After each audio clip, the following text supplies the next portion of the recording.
ഇത് ഓയിൽ പ്രഷറാണേ. ഇത് സാധാരണ ഫസ്റ്റ് വണ്ടി സ്റ്റാർട്ട് ചെയ്യുമ്പോഴത്തേക്കും ഇതിൻ്റെ ലെവൽ പൊങ്ങി 5-ൽ കയറി താഴെ വരും. അതാണ് ഇതിൻ്റെ മെത്തേഡ്. അങ്ങനെയാണ് മേളിൽ കയറിയിട്ട് താഴെ വരും. ഇപ്പോൾ ഈ ഓയിൽ പ്രഷറൊന്നും പുതിയ വണ്ടിക്കൊന്നുമില്ല, ഓയിലിൻ്റെ സിഗ്നൽ മാത്രമേ കാണത്തുള്ളൂ. ഇത് ടെമ്പറേച്ചർ 80 വരെ നിൽക്കും, 80യുടെ തൊട്ട് മുകളിൽ വരെ നിൽക്കും. 120 ആവുകയാണെന്നുണ്ടെങ്കിൽ വണ്ടി ഭയങ്കരമായിട്ട് ഹീറ്റായി എന്നർത്ഥം. ഓഫാക്കുക, റേഡിയേറ്ററൊക്കെ ചെക്ക് ചെയ്തോളണം. എപ്പോഴും ഇതെല്ലാം ശ്രദ്ധിച്ചോളണം. നമ്മളിപ്പോൾ ഒരു ലോങ് ഡ്രൈവ് പോകാന്ന് വെച്ചാൽ, ലോങ് ഡ്രൈവ് സേ ഒരു 200 കിലോമീറ്റർ പോവുകയാണെങ്കിൽ ഇത് ഇടയ്ക്ക് ഒന്ന് ഓവർ ഹീറ്റ് ആവും അല്ലേ? ഓവർ ഹീറ്റ് ആവും. ഈ സാധാരണഗതിയിൽ വേറെ ഓയിൽ പ്രഷറും ബാക്കിയെല്ലാം കറക്റ്റ് ആണെന്നുണ്ടെങ്കിൽ വണ്ടി പൊയ്ക്കൊണ്ടിരിക്കും, ഒരു കുഴപ്പമില്ല. 200 കിലോമീറ്റർ ഒന്നും ഇഷ്യൂ അല്ല. വണ്ടി കണ്ടീഷനല്ല, നമ്മൾ ക്ലച്ചൊക്കെ ഒരുപാട് യൂസ് ചെയ്യുന്ന പ്രശ്നമൊക്കെ ഉണ്ടെങ്കിൽ നമ്മൾ നിർത്തിയിട്ട് ഒന്ന് വെള്ളം ഒഴിച്ചു കൊടുക്കണം അല്ലേ? വെള്ളം ഒഴിച്ചു കൊടുക്കുമ്പോൾ അപ്പം അങ്ങനെ ഓടുമ്പോഴത്തേക്കും വെള്ളം കുറയുകയാണെന്നുണ്ടെങ്കിൽ എഞ്ചിൻ ഓഫ് ആക്കാതെ തന്നെ അതിൽ വെള്ളം ഒഴിച്ചു കൊടുക്കണം. ഇതിലോ അതിലോ മറ്റേ ടോപ്പ് ചെയ്യണം. എപ്പോഴും വെള്ളം ടോപ്പ് ലെവലിൽ നിൽക്കണം. പിന്നെ ഇതൊക്കെ ഇഗ്നിഷനൊക്കെ ഇപ്പം വണ്ടി സ്റ്റാർട്ടായിരിക്കുമ്പോൾ തന്നെ ഈ ലൈറ്റ് കത്തുകയാണെന്നുണ്ടെങ്കിൽ ബാറ്ററി ലോ എന്നർത്ഥം. അല്ല, ഇപ്പം ലോ അല്ല. ഇപ്പം ഇത് ഇഗ്നിഷൻ സ്റ്റാർട്ടിൻ്റെതാണ്. സ്റ്റാർട്ടായി കഴിഞ്ഞാൽ ഇത് ഓഫ് ആവും. ഇത് ഓഫ് ആയില്ലെങ്കിൽ ബാറ്ററിയിൽ ചാർജ് കയറുന്നില്ല എന്നർത്ഥം. ഈ പച്ചയും ഇതൊന്നും ഓഫ് ആയില്ല എന്നുണ്ടെങ്കിൽ നമ്മളിപ്പോൾ സ്റ്റാർട്ട് ചെയ്യുമ്പോൾ ഓഫ് ചെയ്തിട്ട് ഇത് സ്റ്റാർട്ട് ചെയ്ത് നമ്മൾ റേസ് ചെയ്തിട്ടും ഇത് ഓഫ് ആവണില്ലെങ്കിൽ, കട്ട് ഓഫ് ആവണില്ലെങ്കിൽ ബാറ്ററി ചാർജ് കയറുന്നില്ല എന്നർത്ഥം. ഓക്കെ. പിന്നെ ഉള്ളത് ഈ സാധനമാണ്. ഇതിൻ്റെ ചെറിയ ലിവറാണ്. Left indicator, right indicator. കറക്കി കഴിഞ്ഞാൽ വൈപ്പർ.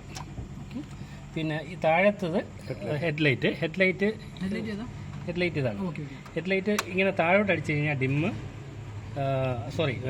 Park, dim, bright. ഡിമ്മിൽ തന്നെ ഓടിക്കാൻ ശ്രമിക്കുക, കാരണം ഇത് നല്ല പവർഫുള്ളാണ്. പുതിയ വണ്ടിയെക്കാളും ഭയങ്കര ലൈറ്റ് കറക്റ്റ് മുഖത്ത് തന്നെ അടിക്കും.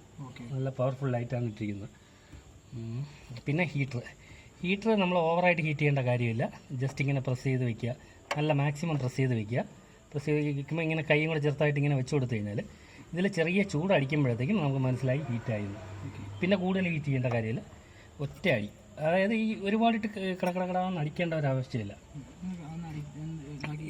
അത് നല്ല ശ്രദ്ധിക്കേണ്ട കേസാണ്. അല്ലെങ്കിൽ ഹീറ്റർ പ്ലഗ് പോകും, ബാറ്ററി ഡൗൺ ആകും. എന്നാൽ എടുത്തു. ഇപ്പം ഗേജ് ഇതാണ്, പെട്രോളിൻ്റെ വർക്ക് ചെയ്യുന്നില്ല. അതിപ്പം ജസ്റ്റ് ഒന്ന് അനങ്ങിയതണ്ട.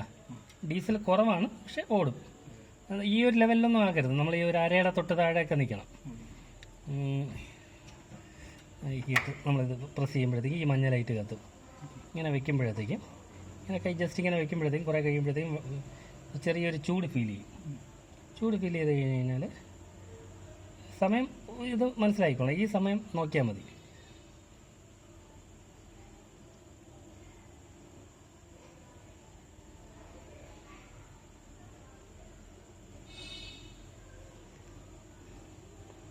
മതി.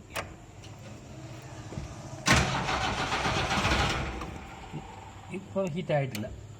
ഇത്രയും അടിക്കുമ്പോൾ നോർമലി സ്റ്റാർട്ട് ആവേണ്ടതാണ്. മതി.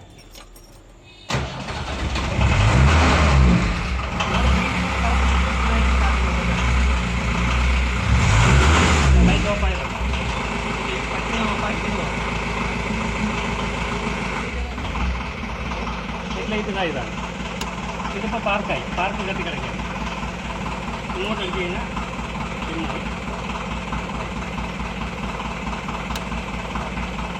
പിന്നെ കാല് തട്ടി കഴിഞ്ഞാൽ മുകളിലോട്ടാവും.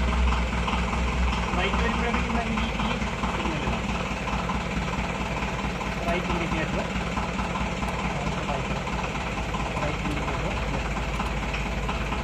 റൈറ്റ് ഇൻഡിക്കേറ്റർ ഉണ്ടോന്ന് ജസ്റ്റ് നോക്കൂ.